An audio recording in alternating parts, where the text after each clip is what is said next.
In this video, let us discuss the projections of a cone which is inclined to both the horizontal plane as well as vertical plane. So, let us look at the data. Draw the projections of a cone base of 45 mm diameter, okay, and axis of 50 mm long, okay. Uh, So when it is resting on the ground on a point on its base circle with the axis making an angle of 30 degree with the HP. So here the meaning is the circle is resting on one of the points on the base circle with the axis making an angle of 30 degrees with HP means one of the point of the base is resting on the HP and the axis at the same time is making an inclination of 30 degrees with the HP, and its top view is making, its top view is nothing but top view of axis. Top view of the axis is making 45 degrees with the VP. Okay, so here the diameter they mentioned is 45 mm and the height is 50 mm. Now we need to check 3 points. Okay, so when we are dealing with the cone, the first point we need to check whether the cone is resting on the horizontal plane or vertical plane. That is the first point. And the axis inclination with the horizontal plane or vertical plane. In the third stage, generally they used to give one of the diametral line inclination or the diametral line which is passing from the point which is resting on the HP or VP, they used to say. But here surprisingly they mention the axis of the inclination with HP as well as axis of the inclination with VP. But after this, this is pure axis inclination with HP. This is not the true inclination of the axis with VP. This is the top view of axis with the vertical plane is 45 degree. So in the second stage, let us implement true axis inclination with the HP, and in the third stage let us implement top view of the axis inclination. Okay, so axis of the top view of the axis inclination with the vertical plane, let us implement in the third stage. But what about first stage? Okay, in the first stage, whatever the solid, whether it is prism or pyramid or cone or cylinder, in the first stage we are going to start the problem by drawing the base shape. To draw the base shape, we should assume whether the cone is resting on the horizontal plane or cone is resting on the vertical plane. As one of the tip is on the horizontal plane, they mentioned in the question. Okay, as the tip is on the horizontal plane, we assume initially in the first stage entire cone is resting on the horizontal plane. When the cone is resting on the horizontal plane, it's a base circle we can see from the top view. So we are going to start the problem by drawing the top view, which is nothing but the base circle we can see in the top view of 45 mm diameter is nothing but radius is going to be around 22.5 mm. With the 22.5 mm I am going to draw the circle. Sorry.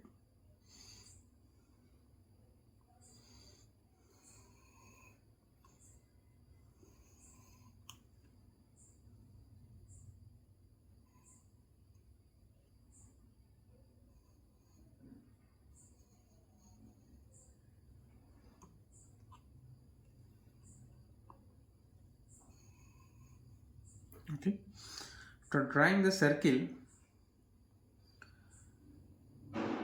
let us divide this base circle into 8 equal parts. For further proceedings, if you divide this into 8 equal parts, make sure whatever the divisions I am making, they are not the edges, they should be as slight as much possible. Comparatively, the base circle, these circles should be very light. Okay, for the sake of construction I am dividing the circle into 8 parts, and let us name the points A, B, C, D, E, F, G, H.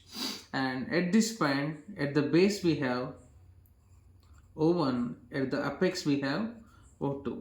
So O1 and O2, the both are going to coincide here, as if I see from the top, the center of the base and the apex are going to coincide now. So what is going to be the, suppose the cone looks like this. If you see from the top, you can see only the circle. If you see from the front view now, you can see a triangle.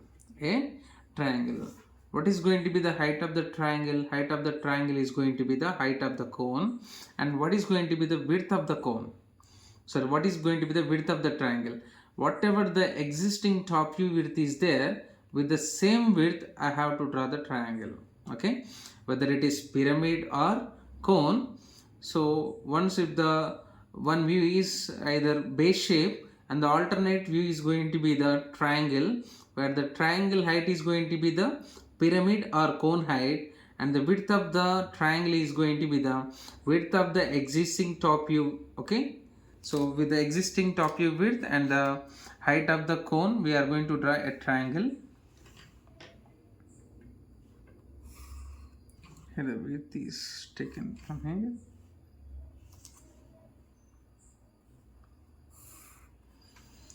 Now let us also mark the points on the base circle A, B, C, D on the top view. Now let us say this is A dash, this is E dash, and if we extend these 2 points, this point is representing B dash as well as H dash, and this point is going to be represent D dash as well as F dash, and connect these points with the apex with a very light line, because these are imaginary generators. You can see only the triangle in the front view. Only triangular should be highlighted here. So whatever the generators inside the triangle we are drawing are, they are not dark. Right. So first stage is over. In the second stage, we are going to implement the axis inclination, that is 30 degrees with the HP. So whenever you are implementing the horizontal plane inclination, you are going to implement that in the front view. Okay. Now here I am going to draw the front view. The same triangle or the same front view I am going to replicate once again in such a way. Here the axis is perpendicular to the XY, but wherever I am going to draw the cone, their axis is going to be at an angle of 30 degree with the HP. Okay. Now there is a relation between the axis inclination and base inclination. Suppose let us say axis inclination is represented by theta. Okay, this axis inclination. And the base inclination is going to be represented by pi. Always the sum of the axis inclination plus base inclination is going to be 90. Okay, because what is the purpose of this? So while drawing the next stage, it is always compatible to start the front view of the second stage by drawing the baseline instead of the axis line. Okay, so let us see here the theta, the axis inclination is 90, but theta plus pi, the base inclination is 90. From this, pi is equal to 60. Pi is nothing but the base inclination. Now I am going to draw the baseline, where the inclination is going to be how much? 60 degree. So I am going to complete the entire triangle here once again. How we are going to complete this? So this distance is equal to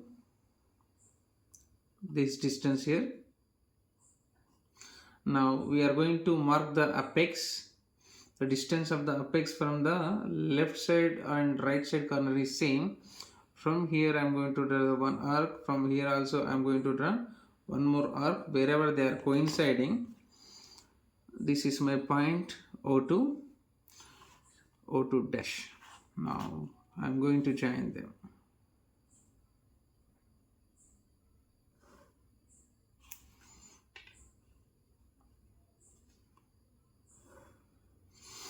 And this is point A dash, this is point A dash. So let us mark the remaining points where B dash H dash is here. How can you mark B dash H dash? We just take the distance from the A to B dash H dash. So from E you just draw an arc wherever that is B dash H dash. Similarly, this is O1 dash. Take the distance from E dash to O1 dash and cut it is O1 dash, and here we have D dash as well as F dash. So you just connect them with a very light lines, as they are imaginary generators, not the real edges. And this is axis line, and this is one more imaginary edge. So in the second stage, front view is completed based on the axis inclination with HP. Now we are going to complete the top view. By considering the existing front view and the previous top view, we can complete the second stage top view. Further, you extend the lines from each and every corner from the top view.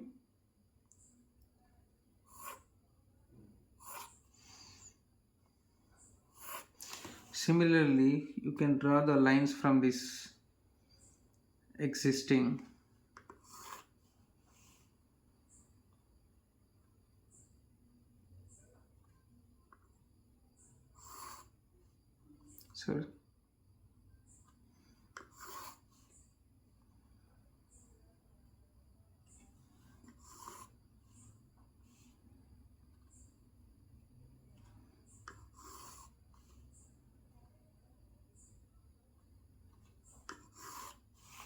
now. So let us mark the point O2 and O2 is coinciding here. This is my O2. The point A and A is coinciding here. This is my point A. And B and B are coinciding. This is my point B. And similarly, where is C actually? This is C as well as G dash, C dash, D dash. C is coinciding where it is coinciding. This is my point C, and the point D is here, the point E is here, and F is here. Where is G? G and G coinciding here. G is here, and H is here, and O1 is the imaginary point, O2 is the apex. Now, how you are going to connect them? As ABCDs are all on the circular line, you must join those points with a free hand. You must join those points with a free hand. And one more condition is, when you are connecting this, when you are drawing this top view, some of the portions may be invisible, some of the portions may be visible. But first, as per the first rule, whatever the portion comes on the boundary line, that must be dark. So now let us say start from A to B. So A to B is going to be on boundary line, and B to C is also going to be the boundary line, and A to H is also on the boundary line, H to G is also on the boundary line. Now we need to check whether the points joining from C to D comes under the boundary line or C to O2 comes under the boundary line. So C to D and C to O2. So obviously the line which is joining from C to D comes inside, and C to O2 is going to be outside. You just join from C to O2 with a dark line. And so which line will come outside? C to F or C to G? C to G is going to come outside. Right. So as a first portion, out of all the points, I just connected the points which are outside the boundary, which are on the boundary. Those points should be connected with a dark line. If the points are related to the circular base, they should be connected by freehand. If the points are related to the straight generator, they should be connected by the straight line. Okay, now so there are many points need to be connected again. So before that you should know the rule for the uh, invisible and visible edges. Now let us divide this front view into two segments. So with respect to the axis, the portion close to the xy line is one portion. The portion which is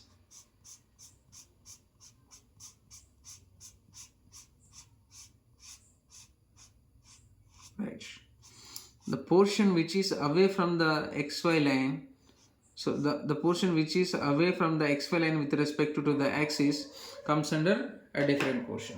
Now let us say this shaded portion is 1, this portion is 2. So after completing the boundary line, that is the first rule, we should not disturb that rule. Okay, so after that, if you divide the total solid into two segments with respect to the axis, the segment which is close to the xy line is going to be dotted lines, and the segment which is away from the xy line, this segment 1 is going to be continuous line. Okay, now see this AB, BC, AB, BC as well as HA, HA and GH, HA, GH, all the upper portion comes under continuous line. What about the remaining portion? C to D, D to E, those are going to be dotted line. So C to D is a dotted line,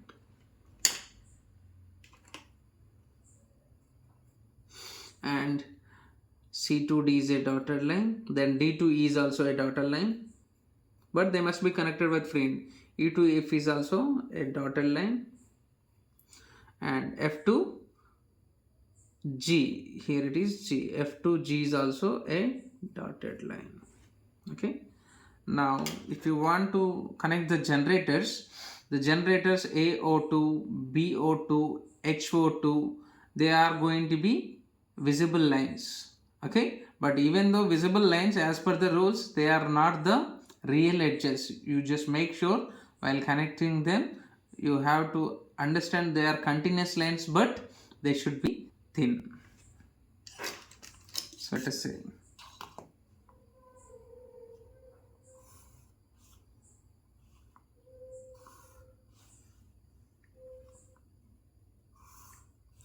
right, I connected them.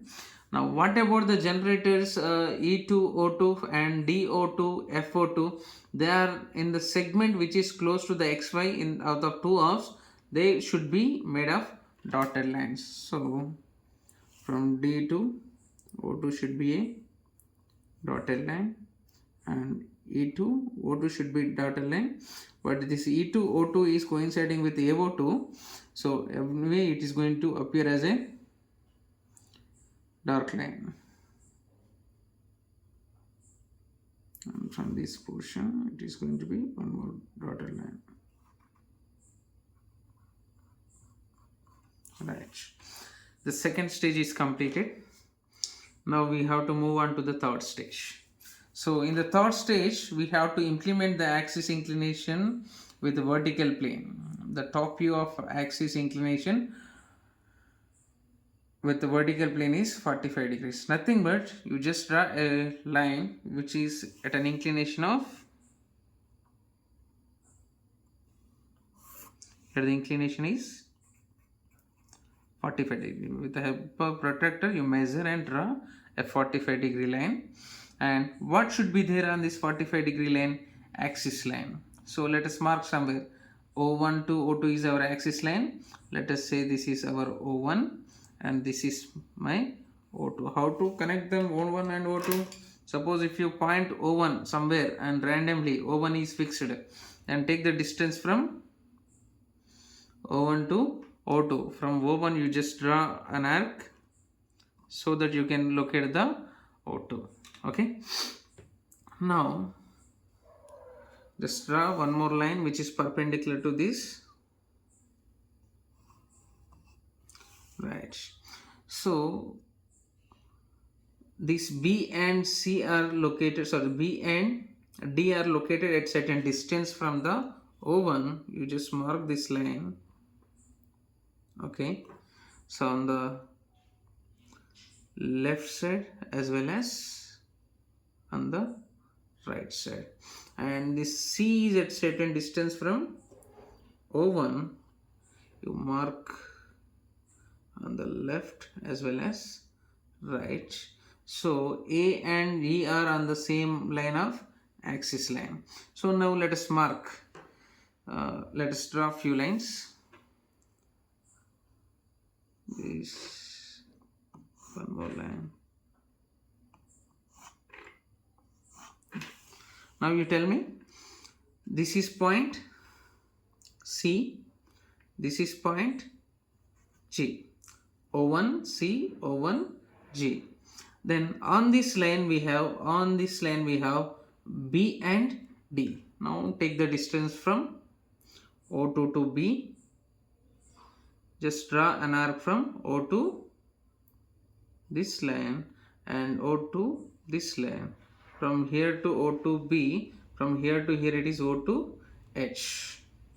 So this is point B, this is point H. Okay, take the distance from O2 to A also. So O2 to A, this is my point A. And what about the remaining points? Let us take O2 to E. How much distance? O2 to E. This is point E. So the missing points here, O2D and O2F is same. So from here just cut this line and cut this line. Here we have D, here we have F. Okay, let's connect them once again. This C to B, B to A to H, G, this portion is made of a continuous line. You replicate once again, and this portion is made of dotted line, and you connect the O2 to C.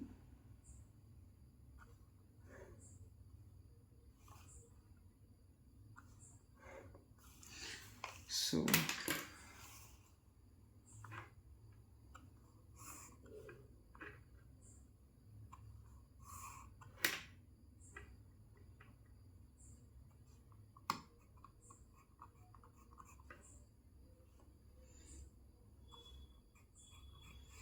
now let us complete the final stage.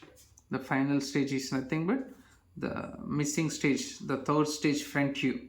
With the help of the top view of the third stage and with the help of front view of the second stage, we can complete the third stage front view. For that, you just continuously extend the lines from the existing top view to the front view.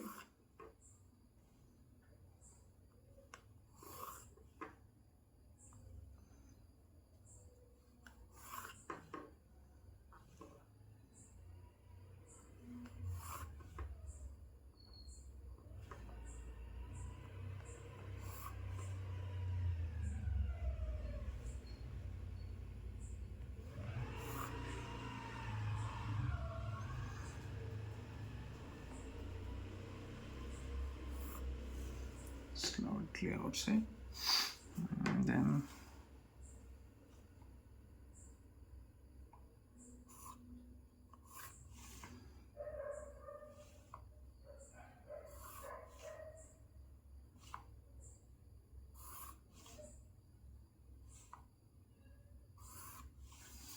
nice. Now let us mark the points once again. Where is A is here as well as A is here. This is point A dash. And where is B? B is on this extreme left line as well as on this line. This is going to be the point B dash. And where is the point C? So actually this is C dash, this is B dash. Next, where is D?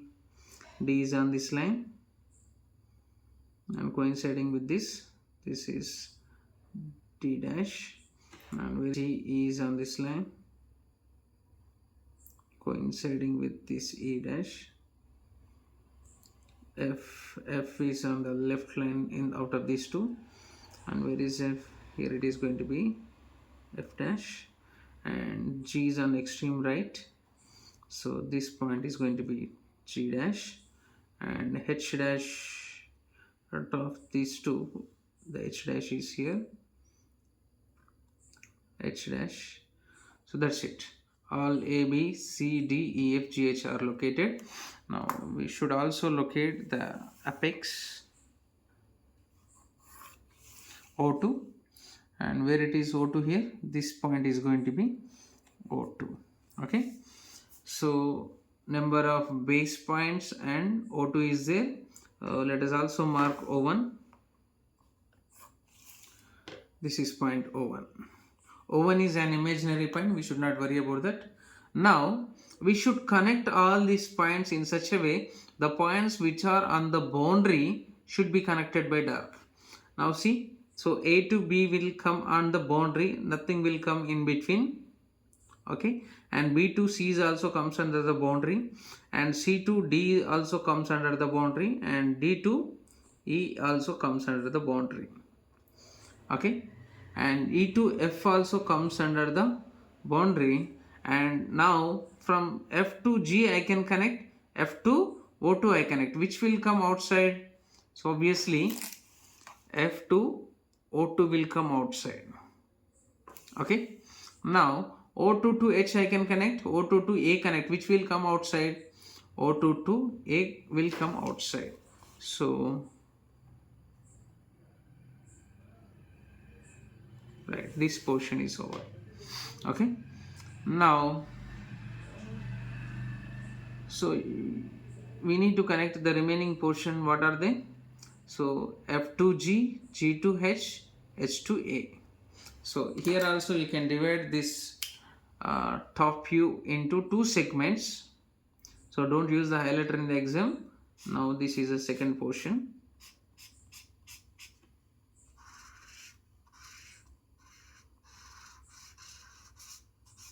Okay, how I am dividing the top view? With reference to axis line, I am dividing the solid into two pieces. One of the pieces away from the xy and the other piece is close to the xy. The piece which is away from the xy is related to the continuous line. The portion which is close to the xy line is related to the dotted line. Here you can confirm. So here F2G comes under, so E to F comes under a dotted line, but if it is already on the boundary line you should not make it to the dotted. Okay, now you check F2G is the portion, this portion is continuous, this portion is dotted, so F2G is going to be connected by a dotted line. And what about G to H? Also dotted line, and H to A also a dotted line, but these lines should be curved freehand with a freehand. Now what about the generators? The generators in this side are going to be dark. What are they? BO2, CO2, DO2. Where is BO2? BO2 should be dark and CO2 should be dark but not that much. They are continuous but not that much dark, because they are imaginary lines, they are not the real edges. You should maintain some difference from the end generators to these lines. So these are going to be even EO2 also. So what about this FO2, GO2, HO2? They are going to be dotted lines.